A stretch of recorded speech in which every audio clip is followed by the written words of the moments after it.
আলাইহিমুস সাকিনা ওয়া যাকারাহুমুল্লাহু ফীমান ইনদাহু। নবীজি সাল্লাল্লাহু আলাইহি ওয়াসাল্লাম ইরশাদ করেন, যেই বৈঠকে আল্লাহর জিকির করা হয়, কোরআন এবং হাদিসের আলোচনা করা হয়, এই বৈঠকটাকে, এই মজলিসটাকে ফেরেশতারা চতুর্দিক দিয়ে ঘেরাও করে রাখেন এবং এই বৈঠকে আল্লাহর পক্ষ থেকে রহমত বর্ষিত হইতে থাকে। ওয়া যাকারাহুমুল্লাহু ফীমান ইনদাহু। আর এই বৈঠকে যারা বসে কোরআন এবং হাদিসের আলোচনা শুনে, এদের ব্যাপারে ফেরেশতারা স্বয়ং আল্লাহর সাথে কথা বলে।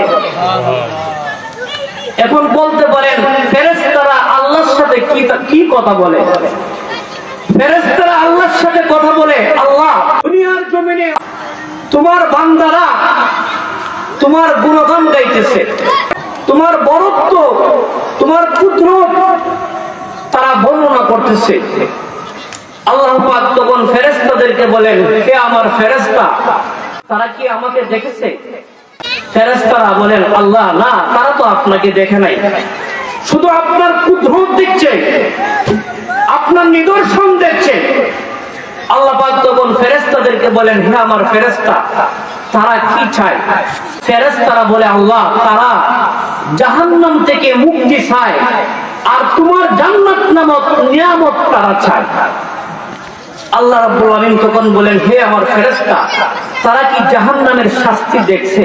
কয় না, দেখে নাই। জান্নাত দেখছে? কয় না, দেখে নাই।